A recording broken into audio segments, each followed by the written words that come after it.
Okay, we're live. It's 8:39 p.m.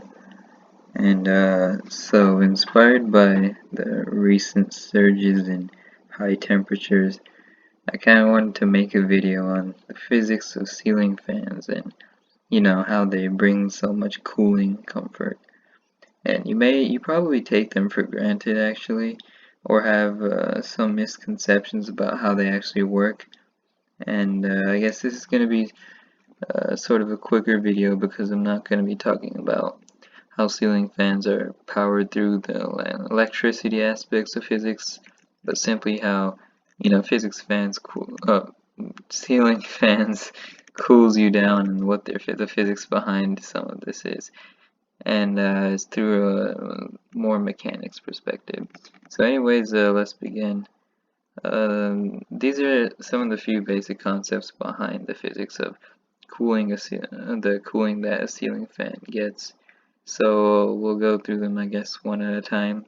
But you'll see that these concepts are actually more interlinked than I'm presenting them here. So it's not proper to say that they're independently functioning. So the first of these concepts, I guess, I wanted to discuss was the concept of airflow. So there are many misconceptions about airflow and can get tricky since it does involve fluid dynamics, but in this sense, airflow is simply a current of air that moves through some type of space. And a lot of people believe that ceiling fans actually add cool air to the space, and then that cool air propagates through that space, but this isn't actually true. Ceiling fans simply increase the airflow in the room, and they do this by actually pulling up the air from the ground. So for airflow, and so 1 and 3, like I said, are linked together. But let's see what this thing I'm talking about. So don't worry, the sketches aren't too prevalent, but the ceiling fan basically pushes down air from the ceiling. Right, so it pushes some air down, and okay, so in the summer when you want to cool yourself from ceiling fans, they should spin counterclockwise, because in the summer there are major implications if they don't spin counterclockwise. The spinning blades in counterclockwise direction create a current that moves downwards, so it pushes the air immediately below them downwards and outwards.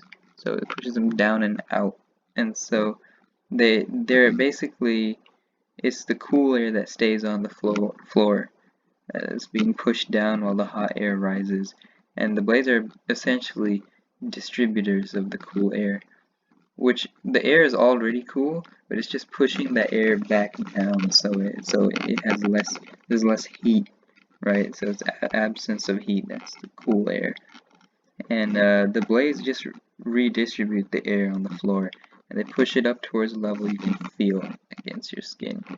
So it pushes it up here, and then radially outside, the heat just rises, right? The warm air just rises here, and it is barely pushed down because it's not directly underneath the fan. But I mentioned the direction of the blade spinning because, well, for a very particular reason. Because spinning counterclockwise creates the downdraft, while spinning them clockwise creates an updraft. So the cold air is redistributed in different areas. And actually, in fact, turning on a fan that spins clockwise at low speeds can actually help you in the winter time with generating heat. And basically, it's the opposite motion, right? So it creates an updraft, and it evenly distributes the warmth of the room, not the cold air of the room. And it pulls the cold air up to the ceiling. And basically, it doesn't let cold pockets settle. And you can actually reduce your heating bills by quite a lot if you apply this correctly. I actually utilize this technique quite often in the winter, and it does end up saving me around 13 to 14% on heating. But remember, ceiling fans are set to counterclockwise by default, so don't turn on the counterclockwise fans in the winter, otherwise you're just going to be distributing the cold air. Because almost every ceiling fan has a switch or a switch on the motor housing. If not, a switch on the actual fan that's able to switch the direction of the blade's movement. And even on a wall panel, if you have one, almost every single ceiling fan has one. So if you want to look into, I guess, some of that, then you can. So the breezes created by this ceiling fan allow us to talk about this second concept of evaporative cooling, which I don't have much of a visual for, but you can imagine it. I mean, it's not particularly difficult to imagine. At its simplest, it's what makes us feel so relaxed and refreshed. And when the fan spins on a hot day, this is that cooling sensation we get. So the temperature of the room isn't actually lowered. It's just the sensation that you get, that your body evaporative cooling is happening. So the air currents essentially evaporate moistures from skin, and particularly sweaty skin, but any skin, I guess. And that leaves a sort of chilled sensation. So, a personal anecdote: when I get back to my place after an intense workout session at the gym, my body is ready to stop being under intense strain, right? So it decides to increase blood flow to my muscles, as well as obviously my body being sweaty. Um, so this would basically mean that I'm both pumped and sweaty. So I bring this up to show that the body is simultaneously trying to control two distinct fluids, with that being sweat and blood. And I guess standing under a ceiling fan makes me so thoroughly relaxed because, well, one, there's quite a bit of sweat on my skin, particularly also from the fast bike ride home, as well as being more pumped. This creates greater muscle surface area for evaporating cooling to operate on. So that's sort of a twofold explanation to why it's so relaxing to stand under or near a ceiling fan after working out. The general principle, though, still applies to everybody in the room. You can see these visuals are distributing it everywhere through these lines, and these lines are, so you see it's a bit less effective in the winter for heat generation, well, heat redistribution, but yeah, I mean, it still does help a bit if you do use it right. So the main mechanism sort of ceiling fans created uh, is basically creating this perceived cooling environment, and it's due to something I actually already explained, but we call it destratification, which is the arrangement of these thermal stratus, or these thermal layers, in a way that cool air constantly gets pushed down. And so how this works actually is, so the airflow, is basically the separation of natural layers, right? So it creates a mix in uniform temperature, and it's constant airflow, and that airflow is what blends these layers together. So the actual mechanics of a ceiling fan, how it managed to create these drafts, there's a lot of misconceptions about those. So people think, for example, that the number of blades on a fan influences the airflow or makes it more effective as you go up, but that's actually not true.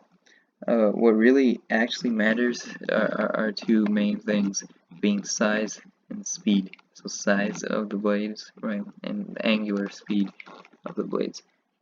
For most purposes, the blades are actually tapered, so they're angled downwards, if you ever noticed, and at a particular angle in such a way that they create this draft, this downdraft going counterclockwise I spoke about, and it moves air more efficiently through space.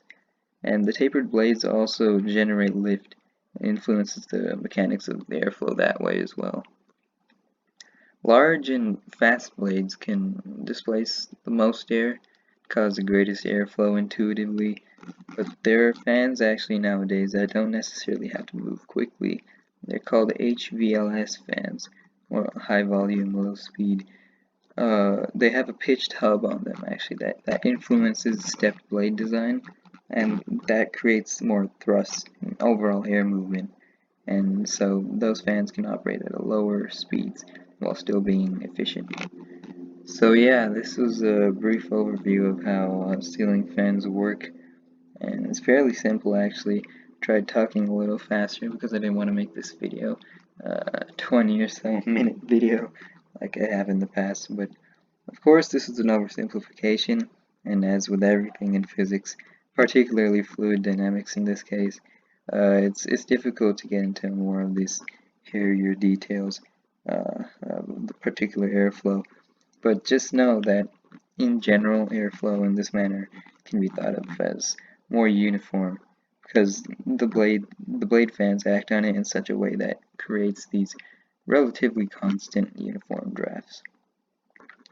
Speaking of which, it's actually projected to be quite hot tonight and tomorrow and basically this weekend. So I'm gonna try to turn on my my own half-broken ceiling fan. I don't know. I don't know if it'll work. That's probably not the best time.